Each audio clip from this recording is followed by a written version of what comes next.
हाम्रा नेताहरूमाथिको आक्रमण अब सहन सक्दैनौ, सरकारले जवाब नदिए सदन चल्न दिँदैनौ भन्दै एमालेको चेतावनी। नहुनु मामा भन्दा कानो मामा बेस भन्ने शब्द संसदको अभिलेखबाट हटाउन निर्देशन। जिल्ला निर्वाचन कार्यालय खारेजको निर्णय फिर्ता नलिए कानुनी उपचार खोज्ने आयोगको तयारी। अर्थतन्त्र चलायमान बनाउन आर्थिक क्रान्ति नै गर्नुपर्छ भन्दै लुम्बिनी पुगेर प्रधानमन्त्री प्रचण्डको उद्घोष। देशद्रोही प्रचण्ड पथ अझै पनि गएको छैन, सुनै सुनको कपडा लगाइदिने यिनै माओवादी रहेका छन्। प्रचण्ड माधव विदेशीको इसारामा चलेर एमाले विरुद्ध घेराबन्दी गरेको एमाले अध्यक्ष केपी शर्मा ओलीको आरोप। 2072 मा हतारमा पार्टी घोषणा गर्नु नै गल्ती भएको बाबुराम भट्टराईको आत्मसमीक्षा। अखण्ड भारतको नयाँ नक्साबारे नेपालले बुझिसकेको भारतीय विदेश मन्त्रीको तर्क। दालकेको गहतको बजेट कसको महतको बजेटमाथि रघुजी पन्तको कविता। बागमतीको दुर्दशा बदल्ने भनेर अहिलेसम्म 22 अर्ब पैसा बगिसकेको सांसद निशा डाँगीको तर्क। सीके राउतलाई नै सरकारमा सहभागी गराउने तयारी। विद्युतीय सवारी साधनको भन्सार पूर्ण रूपमा निशुल्क हुनुपर्ने अध्यक्ष राजेन्द्र लिङदेनको भनाई। ग्रेटर नेपालको नक्सामा दीप बालेर बालेनको समर्थनमा युवाको प्रदर्शन। स्वास्थ्य शिविरमा हुम्लीको घुइँचो। कालीकोटमा जीव दुर्घटनाकी घाइते सिंहको हेलिकप्टरद्वारा उद्धार गरियो। दुर्घटनामा स्कुटर चालकको मृत्यु। ठक्कर दिने बसमा स्थानीयले गरे आगजनी। कारागारबाट छुटाइदिन्छु भन्दै रकम ठगी गरेको आरोपमा एकजना पक्राउ। सर्लाहीमा प्रहरी र गाउँले बीच झडप हुँदा 2 प्रहरी घाइते। आगामी 4 दिनसम्म लूको सम्भावना। घरभित्र बस्न महाशाखाको आग्रह। ओखलढुङ्गा धरान सहित 4 ठाउँमा अहिलेसम्मकै सबैभन्दा गर्मी। यस वर्षको मनसुनमा सरदर भन्दा वर्षा कम हुने अनुमान। स्कटल्यान्डसँग नेपाल 7 विकेटले पराजित। दर्शक महानुभाव नमस्कार, तपाईँ हेर्दै हुनुहुन्छ नेपाल पोस्ट। म गोविन्द चापागाई। आज मिति विक्रमसम्म 2080 जेठ महिनाको 26 गते शुक्रबार, ईस्वीसम्म 2023 जुन 9 तारिक रहेको छ। दर्शक महानुभाव सदा चाहिँ आज पनि उपस्थित भएका छौँ। विशेष गरी देशको पछिल्लो राजनीतिक अवस्था के कस्तो रहेको छ त यस बारेमा जानकारी दिनेछौँ। विभिन्न नेताहरूको भनाई, देश तथा विदेशमा घटेका घटना, स्वास्थ्य सम्बन्धी जानकारी, मौसमको अपडेट लगायत आज दिनभरि कहाँ के हुँदैछ त सम्पूर्ण जानकारीहरू लिएर शुभ बिहानी सँगै यहाँ सामु उपस्थित भएका छौँ। दर्शकबिन सकेसम्म देशैभरिका अपडेटलाई समेट्ने कोसिस गर्नेछौँ। समाचार समय अवधिसम्म हामी सँगै रहनुहोला। शुभ बिहानी सँगै समाचारको दैलो उघारौँ। हाम्रा नेताहरूमाथिको आक्रमण अब सहन सक्दैनौ, सरकारले जवाब नदिए सदन चल्न दिँदैनौ भन्दै एमाले दिएको चेतावनीको प्रसङ्गबाट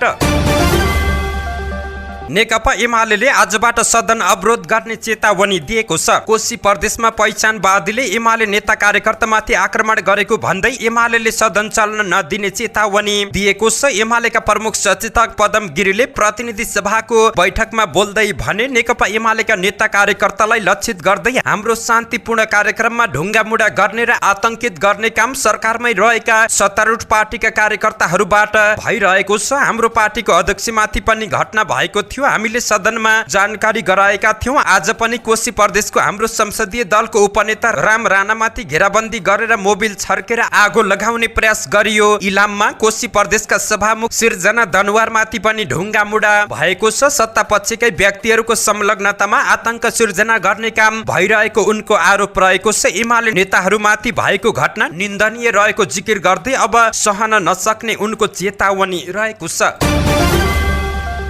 उपसभामुख इन्दिरा राणाले नहुनु मामा भन्दा कानो मामा बेस भन्ने शब्दावली संसदको अभिलेखबाट हटाउन निर्देशन दिएकी छिन्। आर्थिक वर्ष 2080-81 माथि छलफलका क्रममा सांसद डिल्लीराम पन्तले नहुनु मामा भन्दा कानो मामा बेस भन्ने शब्दावलीको प्रयोग गरेपछि राष्ट्रिय स्वतन्त्र पार्टीका सांसद हरि ढकालले नहुनु मामा भन्दा कानो मामा बेस भन्ने वाक्यले अन्धा समुदायलाई चोट पुगेको भन्दै संसदको अभिलेखबाट हटाउन माग गरेका थिए। सांसद ढकालको नियमापत्तिपछि उपसभामुख राणा सो शब्दावली संसदको अभिलेखबाट हटाउन निर्देशन दिएकी हुन्। निर्वाचन आयोगले जिल्ला निर्वाचन कार्यालय खारेज गर्ने सरकारको निर्णय बारे आज शुक्रबार सर्वदलीय छलफल गर्ने भएको छ। संविधान विपरीत जिल्ला निर्वाचन कार्यालय खारेज गर्ने सरकारको निर्णयको सम्बन्धमा आयोगले संसद भित्र र बाहिरका सबै दलसँग छलफल गर्न लागेको छ। आयोगका आयुक्त रामप्रसाद भण्डारीले संविधानमा भएको व्यवस्था विपरीत गएर सरकारले आयोगलाई कार्यपालिका मातहत राख्ने ढंगको काम गरेकाले त्यसबारे सबै दलसँग परामर्श गर्न लागि उनले जानकारी दिएका छन्। उनले बजेट भाषणका क्रममा अनुसूचीमा जिल्ला निर्वाचन कार्यालय र कपास विकास कम्पनी खारेज गरिएको छ भन्नुले आयोगको संवैधानिक अस्तित्वलाई सरकारले नजरअन्दाज गरेको पनि उनको टिप्पणी रहेको छ।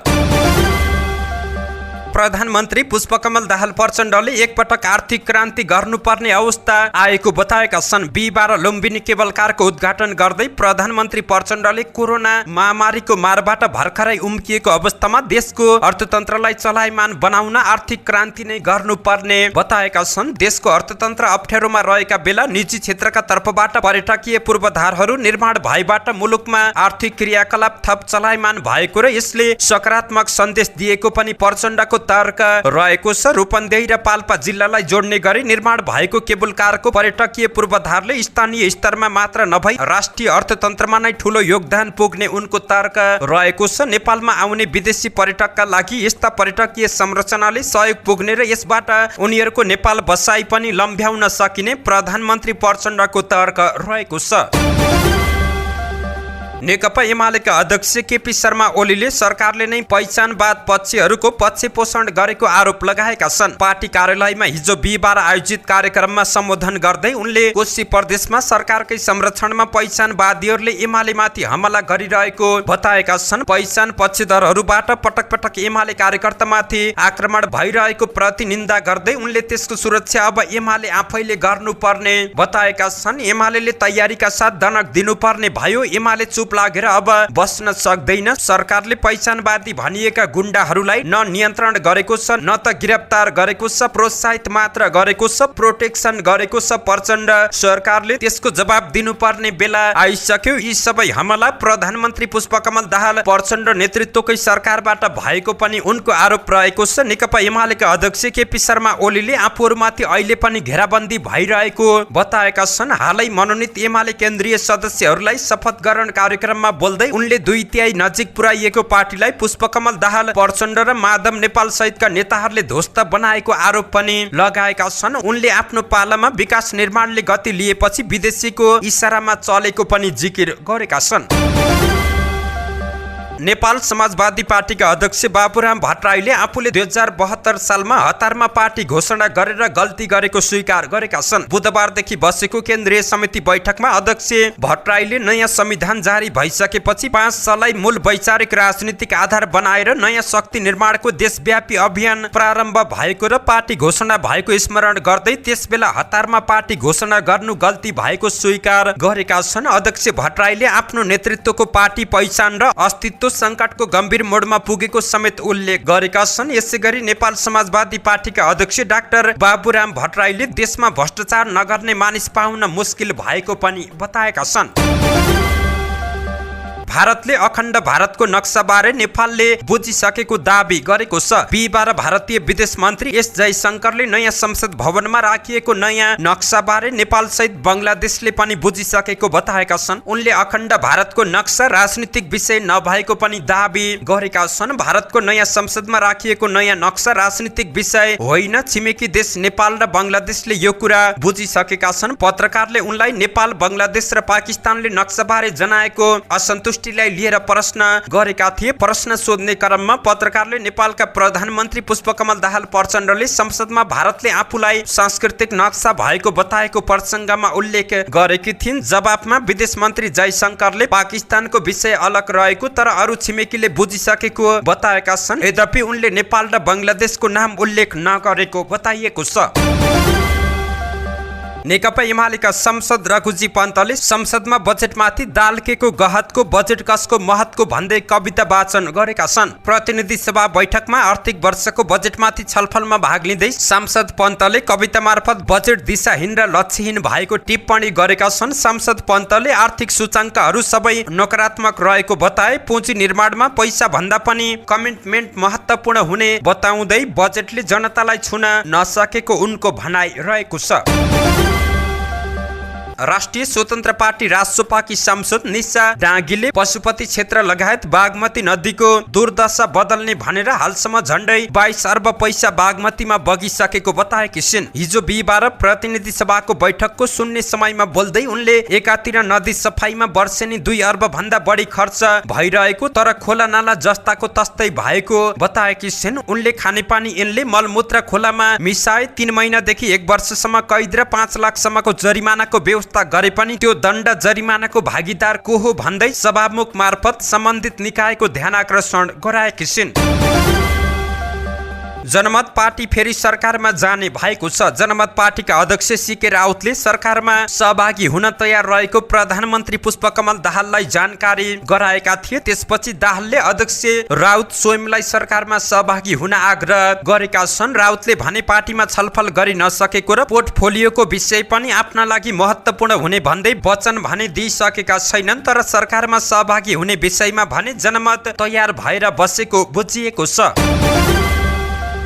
राष्ट्रिय प्रजातन्त्र पार्टी राप्रपाका अध्यक्ष राजेन्द्र लिङदेनले विद्युतीय सवारी साधनको भन्सार पूर्ण रूपमा निशुल्क गर्नुपर्ने बताएका छन्। बिहिबारको प्रतिनिधि सभा बैठकमा उनले यस्तो बताएका हुन्। उनले आर्थिक वर्ष 2080-81 को बजेटमा राजस्व असुलीको लक्ष्य प्राप्त हुन नसक्ने देखिएको पनि बताएका छन्। बजेट अनुमान, अनुदान र ऋणमा आधारित रहेको उनले टिप्पणी गरेका छन्। करको दर र दायरा जथाभावी रूपमा बढाउने गरिएको पनि उनको टिप्पणी रहेको छ। मल कारखाना खोल्ने र हाइड्रोजन उत्पादन गर्ने विषयलाई प्राथमिकता नदिएर विगतदेखिका प्रधानमन्त्रीहरूले भारतलाई नदीनाला बेच्न मात्र ध्यान दिएको उनले जिकिर गरेका छन्।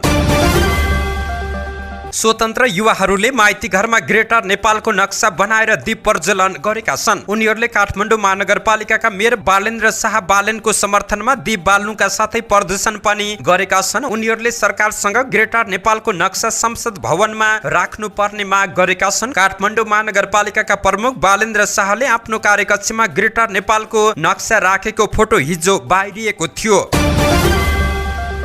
हुम्लामा 3 वर्षपछि बिहिबार विशेषज्ञ सेवा सहितको निशुल्क वृहत एकीकृत स्वास्थ्य शिविर सञ्चालन गरिएको छ। जिल्लाको सदरमुकाम सिमकोटमा रहेको जिल्ला अस्पतालमा आयोजना गरिएको शिविरमा बिहान 11 बजे जिल्ला समन्वय समितिका प्रमुख शिवराज शर्माले उद्घाटन गरेका हुन्। शिविरमा पहिलो दिनमै 849 जनाले सेवा लिएका छन्, जसमा 355 जना पुरुष र 494 जना महिला भएको जानकारी प्राप्त भएको छ।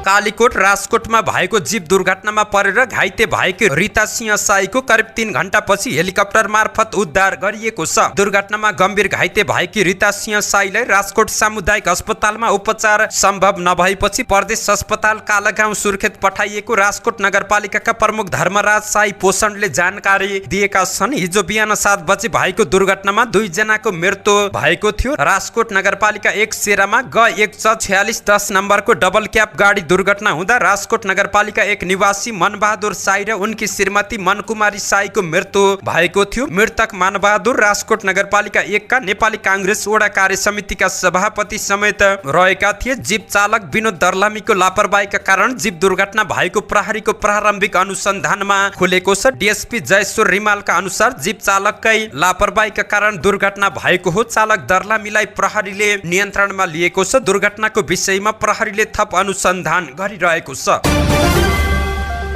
पूर्व पश्चिम राजमार्ग अन्तर्गत मोरङको उर्लाबारी 3 नयाँ मङ्गलबारेमा यात्रुवाहक बसले स्कुटरमा सवार एक यात्रुलाई ठक्कर दिँदा उनको घटनास्थलमै मृत्यु भएको छ। हिजो बिहिबार दिउँसो 3:15 बजे पश्चिमबाट पूर्व गइरहेको मे 1 ख 3073 नम्बरको बसले विपरीत दिशाबाट आइरहेको प्र 101013 प 290 नम्बरको स्कुटरलाई ठक्कर दिएको थियो। बसको ठक्करबाट झापाको कमल गाउँपालिका वडा नम्बर 2 बस्ने 34 का पवन सुवेदीको घटनास्थलमै मृत्यु भएको जिल्लाका प्रहरी कार्यालय उर्लाबारीले जानकारी दिएको छ। मृतकको शव पोस्टमार्टमका लागि स्थानीय मदन भण्डारी अस्पताल एवं ट्रमा सेन्टर मंगलबारेमा राखिएको छ। दुर्घटनापछि स्थानीयवासीले सो बसमा आगजनी गरेका छन्।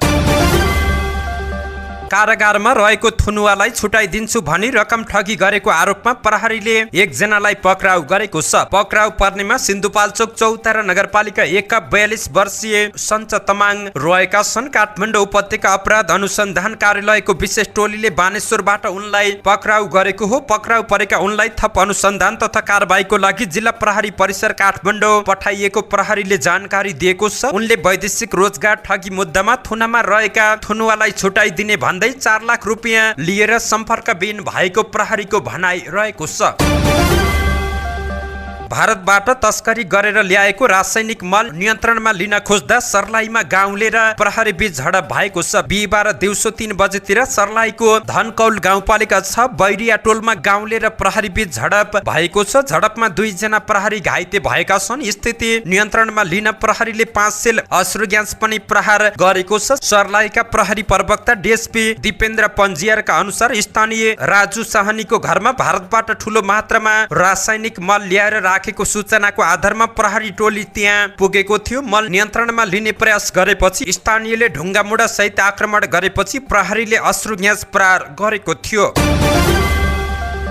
जल तथा मौसम विज्ञान विभाग अन्तर्गतको मौसम पूर्वानुमान महाशाखाले देशका तराई भूभागमा आगामी 4 दिनसम्म तातो हावा तथा लूको सम्भावना यथावत रहने देखिएकाले सोबाट बच्नका लागि सतर्कता अपनाउन अनुरोध गरेको छ। देशभरिको तापक्रमको अवस्था तथा विश्लेषण अनुसार तराईका धेरैजसो भूभागमा तापक्रम क्रमिक रूपमा बढ्दो रहेको छ। काठमाडौँ उपत्यका लगायत देशका अन्य उपत्यकामा समेत तापक्रम क्रमिक रूपमा वृद्धि भइरहेको र देशको तराई भूभागमा अधिकतम तापक्रम 40 डिग्री सेल्सियस वा भन्दा बढी मापन गरिएको छ। महाशाखाले तातो हावा तथा लूबाट बच्न, बढी गर्मीको समयमा घरभित्र अर्थात् चिसो स्थानमा रहने, बाहिरी वातावरणमा बढी नजाने, हल्का लुगा लगाउने, बाहिर निस्कँदा टाउको छोप्न तथा टोपी लगाउन पनि सुझाव दिएको छ।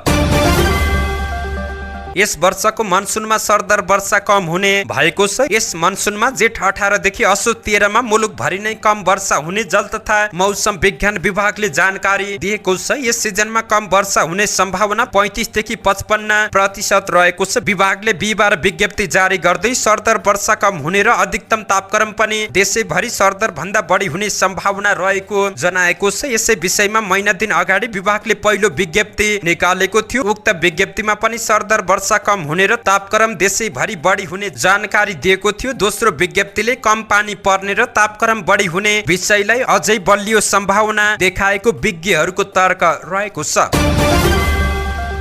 एक दिवसीय विश्वकप छनौटका लागि दक्षिण अफ्रिकामा अभ्यासरत नेपाली क्रिकेट टिम स्कटल्यान्डसँग 7 विकेटले पराजित भएको छ। बिहीबार दक्षिण अफ्रिकाको टक्स ओभलमा सम्पन्न खेलमा नेपालले प्रस्तुत गरेको 136 रनको लक्ष्य स्कटल्यान्डले 29 ओभरमा 3 विकेट गुमाएर भेट्टाएको हो। नेपालका गुलसन झाले 2 विकेट लिएका छन्। त्यसअघि टस हारेपछि ब्याटिङमा आएको नेपाल 28.5 ओभरमा 135 रन बनाएर अल आउट भएको थियो।